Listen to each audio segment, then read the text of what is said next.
Good afternoon sa inyo guys. Kahapon nung Pasko nag-scroll, nagpapawis at nag-exercise ako, warm up para sa long ride.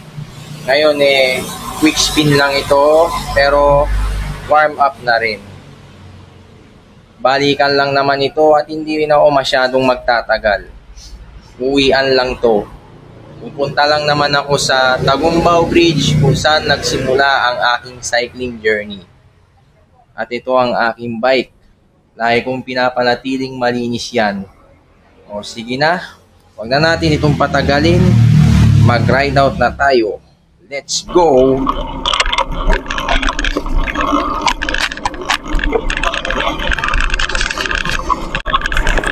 At eto na, nagsimula na akong bumadyak. Balikan lang naman ito, katulad ng dati kong ginagawa nung ako'y baguhan pa at 26er mountain bike pa ang gamit ko nun. Halos pag-ensayuan ko lang yung Tagumbao Bridge hanggang sa magsawa na ako.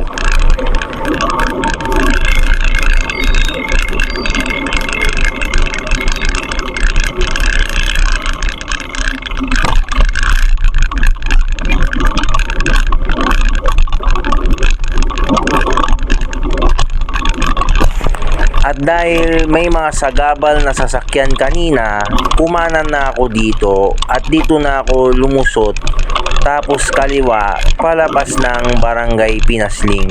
Siya rin naman tsaka parehas lang naman din ang resulta kung saan man ako dumaan. Yun nga lang, mas okay kasi na dun ako dumaan para mas bagay na bagay sa major road ang dadaanan ko.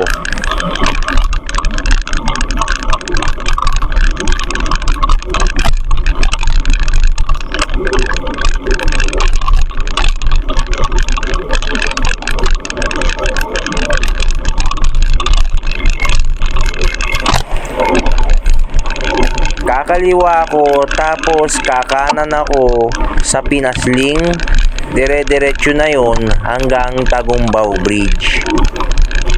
Bale, lalagpasin ko pa ang Barangay Danso at Tagumbao mismo bago makarating sa tulay na yon.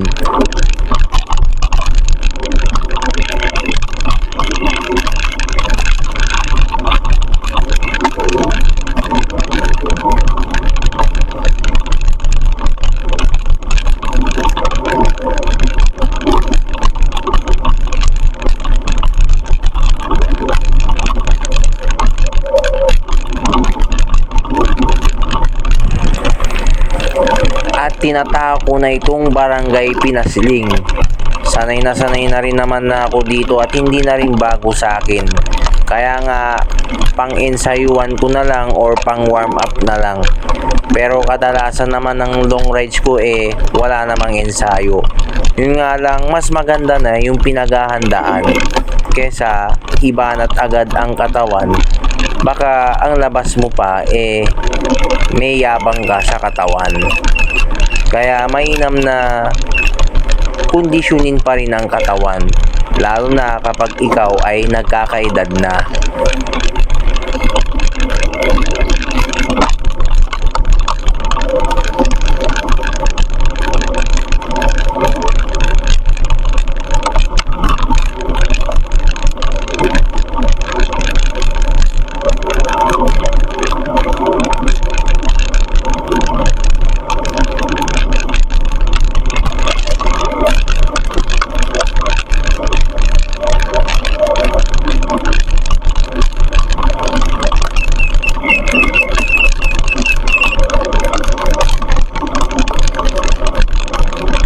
Kapag nakikisama ang panahon, bumibilis ang padyak ko at gumagaan ang aking mga tuhod.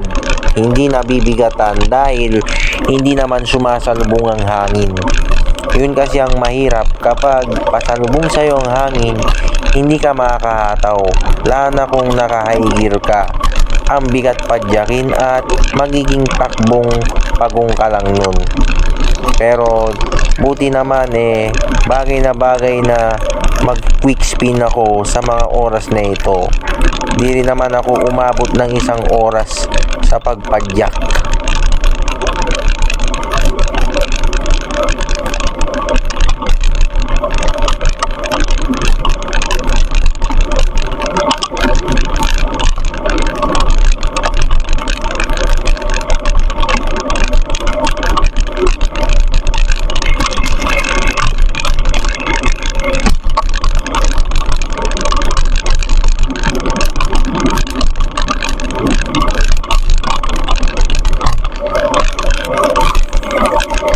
isang barangay na lang at makakarating na ako sa main destination ko. Dahil saglitan lang naman ito. Kaya nga, quick spin. Obvious naman sa video na umahataw talaga ako sa pagpadyak. Medyo maalog pero salamat sa stabilizer ng editing app ko at ng mismong action camera ko ay napapanatiling stabilize ang pagkuha ko ng video. Konting kembot pa at makakarating na ako sa Tagumbao Bridge.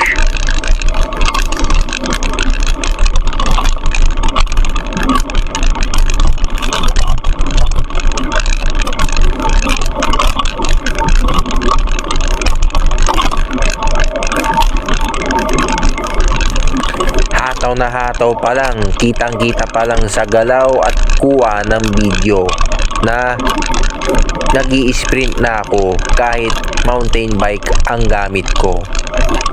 Well, alam ko maganda rin naman ang road bike. Kaso ang problema kasi, kapag yun ang bike mo, dapat talaga sa kalsada ka lang. At diyamak na mas matulin talaga yun kesa sa mountain bike. Yun nga lang, mas prepared ko mag mountain bike para pang all-arounder.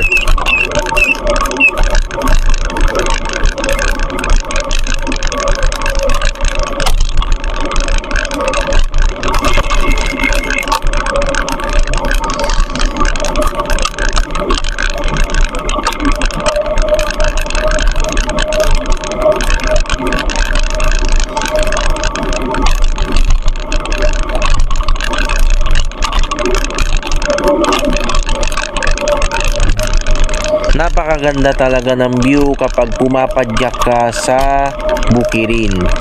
Napakasariwa ng hangin at napakaaliwalas tignan, lalong-lalo na ang kalangitan. At approaching na tayo niyan sa ating main destination, ang Tagumbao Bridge. Talagang siya ang pinakamahabang tulay sa buong Tarlac Province. At binabansagan din itong Dalab Bridge. Nung baguan pa talaga ako lagi lang akong napapadalas dito. Dati pinapangarap ko lang ang tulay na ito, ngunit ngayon ay sanay na sanay at sinisisiw ko na lang.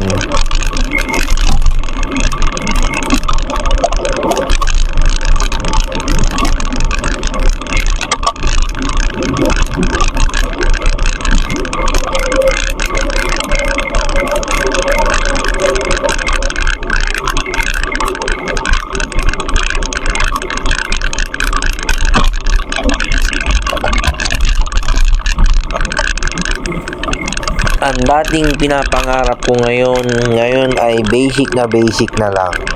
Pero still, masarap pa rin siyang tambayan kahit na hindi ko na ginagawa dahil siyempre kailangan nag-e-excel at nagle-level up din tayo sa mga niruruta natin. O sa kahit anong aspeto ng buhay, dapat talaga nagle-level up. Hindi tayo nananatili na nasa baba lang lagi tayo. Pero however, kailangan marunong pa rin tumapak sa lupa sa kabila ng nakakamit natin sa buhay.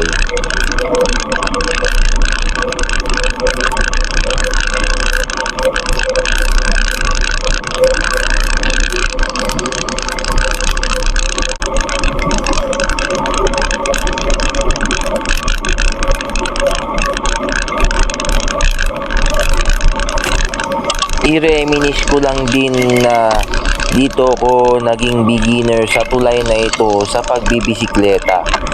Halos binabalik-balikan ko hanggang sa magsawa na ako dahil unti-unti ring nag-i-improve nun ang aking mga legs at ang endurance ko sa pagbabike.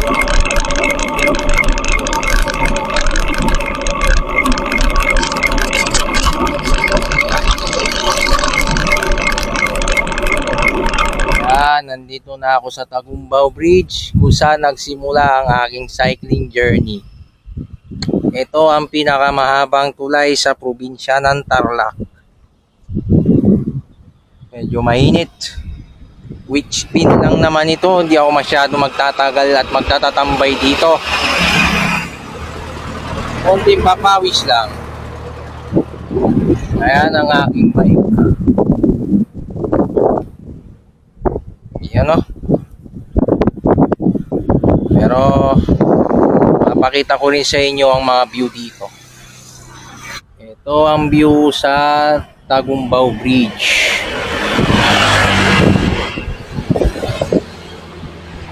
Mahaba ito. Pag didiretsuin mo yung papunta na yun ng Santa Ignacia at Camiling. Pwede ring alternate road papuntang Tarlac City. At ito ang Tarlac River. Ito pa. Ayan yung bike ko. Ayan. Makikita ang view. Malakas naman ang hangin dito kahit maaraw.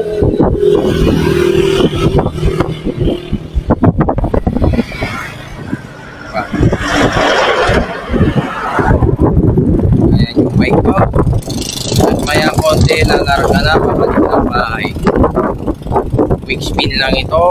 Tapos uwi na dahil po kasi may pasok pa.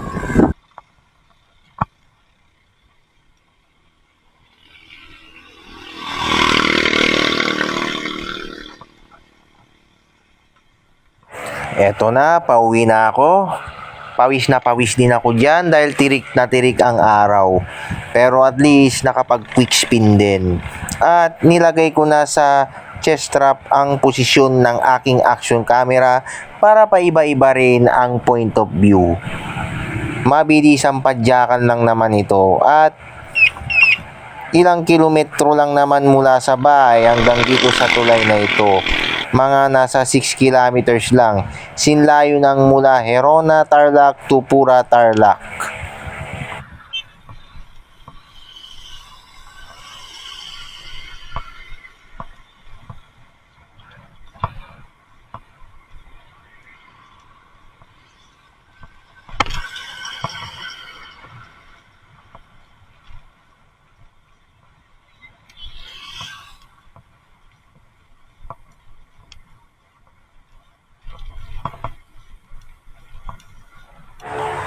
Buti kahit papano naayos ko ang angle o posisyon ng aking action camera sa aking chest strap para naman hindi lang puro manibela nakikita, pati yung daan. Pero mas maganda yung ganitong setup dun sa isa ko pang accessory na neck deck o neck strap.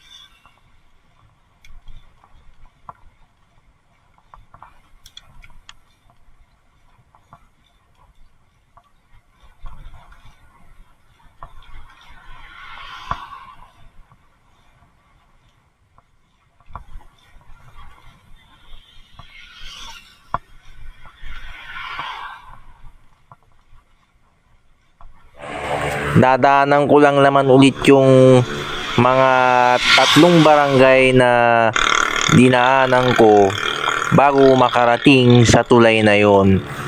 Daan ulit ng barangay Tagumbao, ng barangay Danso at ng barangay Pinasling, tapos makakarating na sa bayan mismo ng Herona, Tarlac. Dahil ako ay taga-bayan naman at hindi ako taga-baryo. Ngunit masarap ding balikan kung saan ka nagsimula nung ika'y baguhan pa. Malaki rin ang utang na loob ko sa mga rutang ito. Although syempre, hindi tayo magsisettle for less. Patuloy lang tayo sa ating self-improvement sa kahit anong aspeto ng buhay.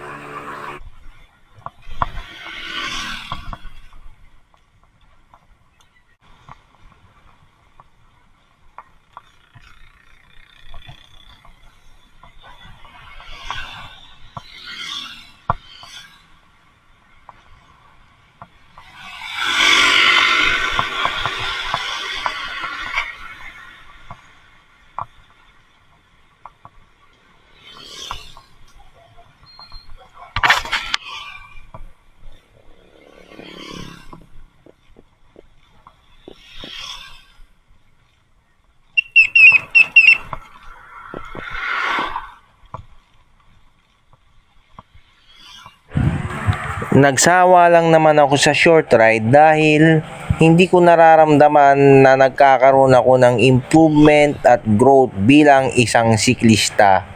Siyempre, mahalaga pa rin ang may personal growth ka sa kahit anong aspeto ng bagay. Hindi lang sa mga sports, pati sa trabaho mismo o kahit anong activities pa ang pinapasukan mo sa buhay. Siyempre, hindi naman pwedeng mananatili ka na lang na nasa baba ka na lang. But at the same time, stay humble. But however, huwag ding timid. Balance lang dapat sa kahit anong aspeto o larangan ng buhay.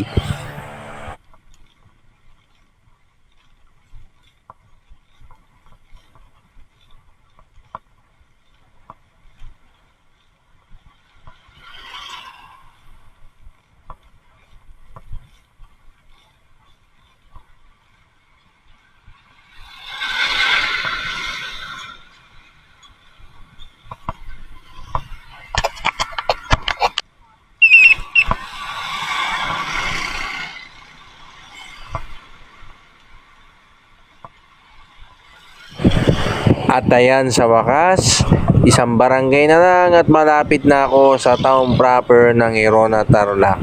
Napakabilis lang talaga ng quick spin ride na ito para lang makondisyon ang aking katawan. Hindi lang sa mga long rides kundi sa pang-araw-araw na buhay. Ang hirap talagang bitawan kapag nakasanayan mo na ang sport na to. At least, mas mainam nang maadik dito sa bike kesa naman maadik ka sa masasamang bisyo at droga.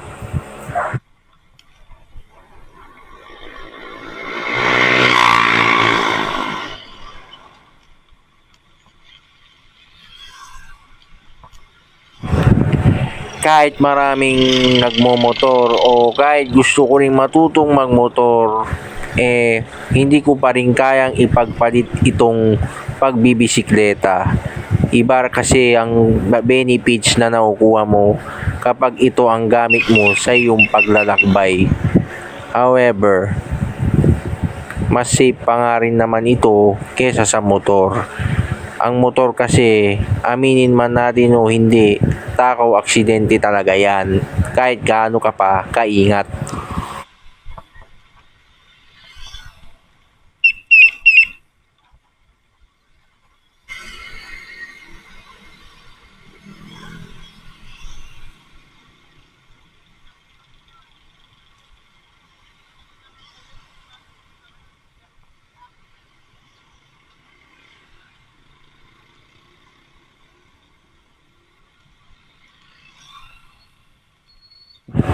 Sa wakas at natapos na rin ang quick spin ride na ito. Ilang metro na lang at malapit na rin ako sa aming bahay. Buti naman nagganito ako panghanda sa mga future long rides. Iba pa rin talaga kapag kahit papaano naggaganito ka. Pero minsan, hindi mo rin kailangan ng ensayo para lang makapag long ride. Ang malaga planado maruta mo at nakakondisyon ang iyong katawan, pati puso at diwa mo. Dahil itong sport na ito o hobby ito ay halos mapamahal ka na sa mahabang panahon na ito ay iyong ginagawa.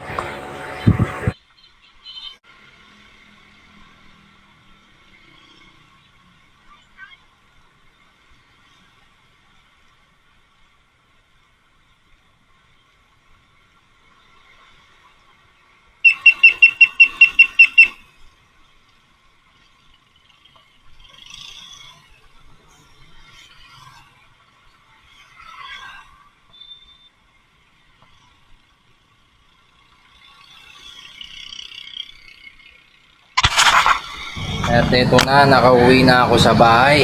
At pawis na. Narada ko na ulit ang aking bike. Dito ko natatapusin ang aking video. Ride safe sa ating lahat at God bless us all.